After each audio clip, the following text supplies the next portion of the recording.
Hello, everyone. I'm here today with Dr. Guy Shampaine. Guy is an oral surgeon, retired oral surgeon.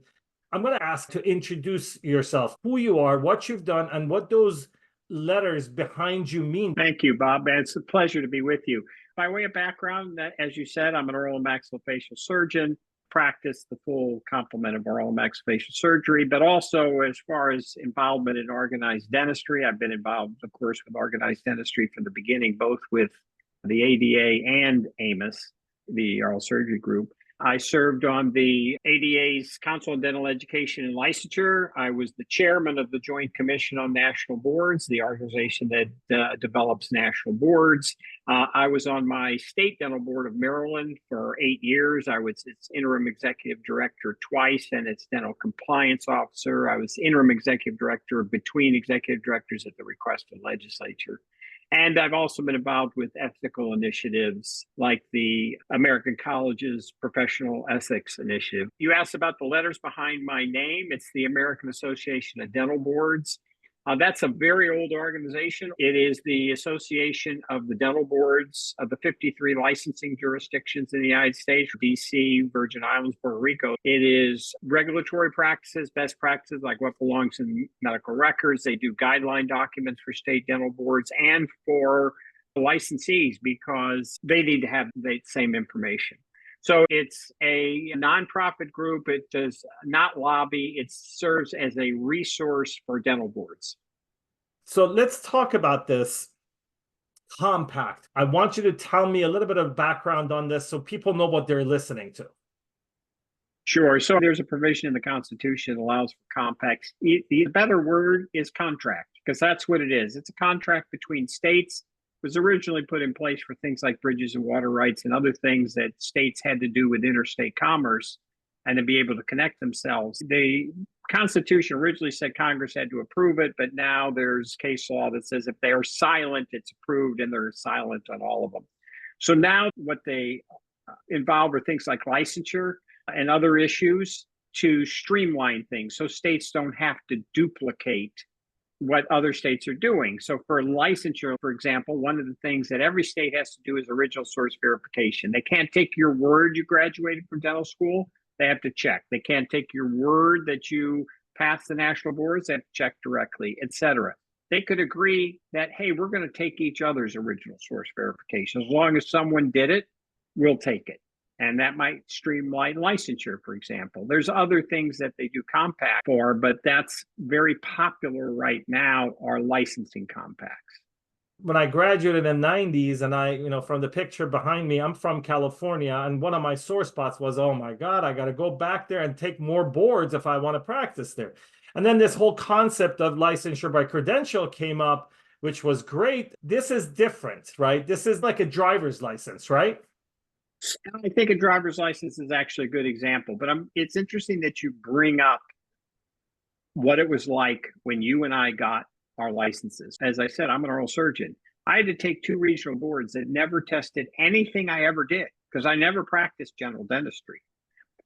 And back when I got a license, there were 20 different pathways to licensure. In 2003, there were 16 pathways to licensure. Wow. Now, we have a national exam. The ADEX exam is given in every dental school in the United States. It's taken by over 99% of dental students, and they are eligible for licensure in all but 2 jurisdictions. So it's a very different scheme. You're right, licensure by credentials was the original way for portability, which basically said if you were in practice 5 years, you were in good standing, you could then get a license in the state that you're in. But you're exactly right. That was the original. It's very much changed, and compacts, as you described, attempt to make portability easier and more efficient. And it really started with nursing and medicine. The pressure originally came because of telemedicine. So if I have a patient and I'm treating them, and let's say you're at Johns Hopkins or you're at some other center and you have a patient across state lines and they call you, that's technically practicing medicine. So you need a license in that other state. There was pressure from that. The military wanted portability for spouses. That was the initial impact for licensure compacts. The nursing compact came first. Then medicine developed their compact. And what they did, the Federation of State Medical Boards was the people that facilitated the development of the compact. They said, let's take the highest common denominator across all states. In other words, it would be unquestioned that these credentials would be good in every state. We've met everybody's threshold. You couldn't have any criminal background. You couldn't have any discipline background, and you couldn't have any DEA action. It didn't say that you couldn't practice. It said if you had those things, each state would look at it individually and do their due diligence. But if you had a clean record and you're board certified, then you can get a license administratively in every state. They just published a couple of years ago a review of that process, and it's been very successful in protecting the public. Nursing came before that, and they didn't have those uniform safeguards. And in 2015, the commission itself in a statement said they could not protect the public with their current thing. And then they copied medicine and saying, great, if you pass the NCLEX licensure exam, if you've graduated from the appropriate schools, if you did the appropriate training, you had no criminal background, you had no disciplinary background, no DEA offenses, you could get a license. That impetus has now come to dentistry. However, the compact that the council and state governments worked on and was facilitated by the ADA, it wasn't written by the ADA, wasn't developed by the regulatory agencies, so it has a different perspective. And it has, from the American Association of Dental Boards perspective, significant public protection shortcomings that need to be corrected. And I think that most dentists would agree with the shortcomings. Let me clarify this, and please correct me if I'm wrong. You're telling me that medicine, when they created their contract between states for license portability, they took the highest standard and made it the standard. You're exactly right. In fact, they went further, because some states required you to pass the exam within 3 attempts, or they didn't recognize it. They said everybody had to pass it within 3 attempts, the USMLE series, which is their uniform medical licensing exam series. Right. So as you put it accurately, it took the highest common standards and applied it to everybody. So it's unquestionable. You would have licensed these people otherwise, give them their license administratively. Okay. And then the nurses who were older, had an older compact, they adopted that as well. Correct, because they had nurses who had criminal charges and they couldn't stop them from practicing, who didn't meet standards, and they felt they weren't protecting the public anymore. Right. So fast forward to dentistry. I've been crying for license portability forever, but now you're claiming that the specific compact that we're talking about takes the medicine compact and takes away all the safeguards for the public? It's different than that. So if you go on the Council and State Government's website on the frequently asked questions, one of their first questions is, the dental compact is not like the medical compact. Do not think they are the same. They're intentionally telling you they're not the same. So here are the differences. Instead of a uniform set of standards in medicine and nursing and most of the other healthcare compacts, it's an absolute set of standards. Same exam, same training, same no criminal background, no discipline, etc. They said it's written as almost anything goes. For example, you have to graduate it from a CODA accredited school. That's great, but it says, or any other accrediting organization recognized by the U.S. Department of Education, not dentistry. So they could recognize a foreign country, a private entity, a state. They could do anything. It says you pass the national boards or any alternative exam that the commission passes by a rule. That's not good either. The worst part is the performance exam that almost all of us took. Now, they don't even talk about an exam. They use this term called clinical assessment. It's not in any dental practice act. It says you have to complete a clinical assessment, which is an examination or any process that demonstrates clinical competency required for licensure. That means right now, Wisconsin is part of the compact. There are 8 or 9 states that have passed it. There's also 9 or 10 states who have not passed it. There's an equal number that said, we don't want this right now. Wisconsin gives you a license by graduation from Marquette. No exam at all. So what happens is graduates of Marquette can practice in any of the compact states without a license and without an examination. For example, Tennessee, who's a member. University of Tennessee graduates have to take an exam. They can't practice without an exam. What it does, it eliminates the exam, eliminates a hand skills portion, and says whatever any member state says is evidence of competency, every state has to accept. Those are the qualification shortcomings, but it gets worse. You only need a license in one state. So the way the compact is written is you don't need a license in the compact states. So if you're practicing under a compact privilege, you don't need a license. It says only the original participating state that grants you a license gets to review your criminal background. Now, some states are not allowed to affect the licensure if the felony was not committed in the practice of dentistry. They can't consider it. So you could be a sexual predator of children, and if that state grants you a license, Illinois has no say. You get to practice. If you had 30 discipline actions against your license, which then were cleared, you could practice in a compact state. So a lot of these people wouldn't be eligible for a license. In other words, you could be convicted in a felony in your own state, which blocked you from practicing getting a license in that state under your state law. But by mail order, here's the other thing. Medicine and nursing requires that your primary license be in the state you actually live in practice. I know that sounds intuitive. Dentistry eliminated that. There's no home state. No one knows why they eliminated that, but there's no home state. Well, good. You can. I do. There are forces behind this guy. Some people call me a conspiracy theorist, but this all sounds like a movie. They are building something to support something else. I think you're right.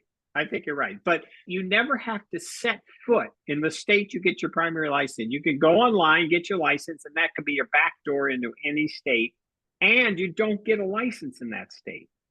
So the issue is, if you violate the State Dental Practice Act in the state, and it hasn't been altered by the compact, they can remove your compact privilege, but they can't discipline your license. It specifically says in the compact, only the participating licensing state can discipline your license. And that makes sense because that's where the license is. And they probably can't discipline you if it didn't happen in the state. The other issue in this compact that is so unusual and should bother every dentist and dental hygienist is that they can pass rules which have the force of law in your state.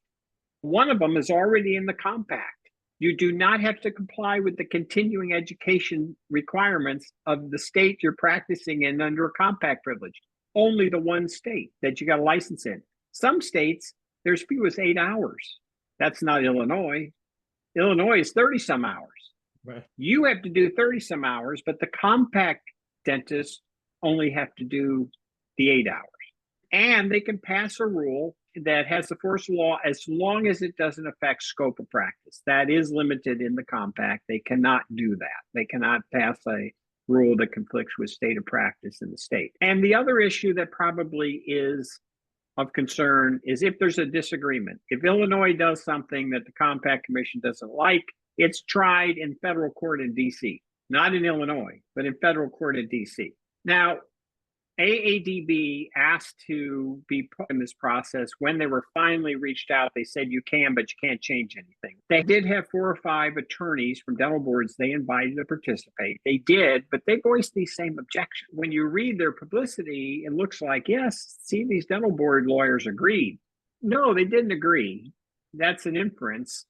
They voiced the same concern. In fact, they wrote the alternative compact that I'm here to talk about, the AADB facilitated compact, the Interstate Dental and Dental Hygiene Licensing Compact. I want to clarify this. When you say they, who are these they? Council and State Government Facilitated Compact, the CSG. The Council and State Governments is a membership organization, nonprofit that state governments send representatives to do common things. The facilitator of this compact was the ADA and the American Dental Hygiene Association. The Department of Defense gives grants to develop these licensure compacts, and the ADA applied for that grant to facilitate the development of the compact. So they decide who is going to be at the table to decide the rules. And so that's what the facilitator does. And then they come up with the wording. So when you and your organization, American Association of Dental Boards, which protects the patients and the public as much as the dentists, you were not invited. And when you asked, you said you can participate, but you can't change anything. That's correct. And who does the invitations? The ADA does? ADA and council and state governments. Okay.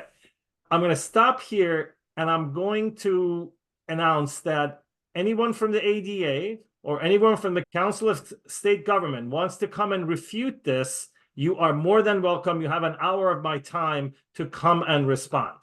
I'm going to give you my opinion because my followers depend on that. A lot of people are going to listen to 5 minutes of this interview and they're going to, oh, this is boring. This is not boring. This is our profession. This is the future of our profession. Why is this happening? Why are the safeguards removed? Why are all these objections that you had matter to private practices? Because I'm not going to sell my practice and try to be part of the compact. Think, people, think who this benefits, right? This benefits organizations, this benefits corporations that want to move one dentist from one state to another. These are my opinions and not Guy's. I get upset when I hear these things that I didn't know about, and it is the responsibility of the American Dental Association to educate us. This was presented to the House of Delegates last year. This is my understanding talking to the delegates. They did not pass it. Actually, they referred it back to the Council on Dental Education Licensure. I think it's incorrect to say the House of Delegates has spoken and endorsed this. They did not. Do they say the House of Delegates endorses it? No, they're saying the ADA endorses it. That, to me, says the House of Delegates endorsed it, right? That's the ultimate governing authority of the ADA is the House of Delegates. The House of Delegates, when given the opportunity to endorse it, sent it back to the Council on Dental Education Licensure. I can't read into their minds why, but I think that certainly a lot of the objections that we talked about today is part of it. It's interesting because if you look at the alternative compact, which states are being asked to look at, the AADB compact mirrors medicine, says the same thing. You have to pass code accredited school, period. You have to pass national boards, period. You have to pass ADEX, period. You can't have committed a felony, period. You can't have discipline, period. You can't have DEA offenses, period. Now, the council and state governments, to be fair from their perspective, says that's too rigid. If something changes, if CODA goes away or the Joint Commission goes away, the compact isn't going to be living anymore. And we say, exactly, if one of those things go away, the states should be told what's going to replace it and then decide if they want to participate. A new contract. Not take an open, right. No one would sign an open-ended contract on their own in your practice that way, saying anything we do in the future, you have to accept. Bob, I think here's the big thing that kind of puzzles me.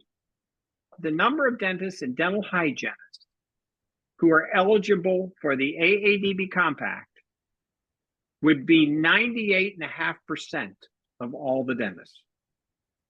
We're talking about 1.5% to 2% of dentists. That's the difference between the two compacts.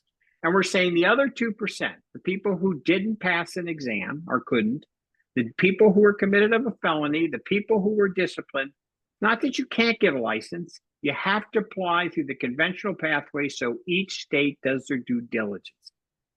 It's pretty simple. We're fighting over 2% of dentists.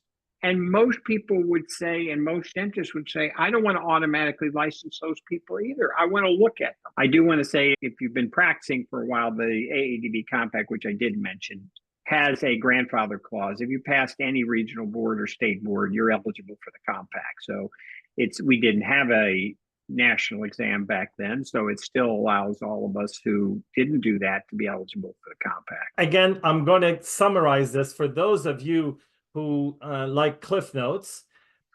That's me.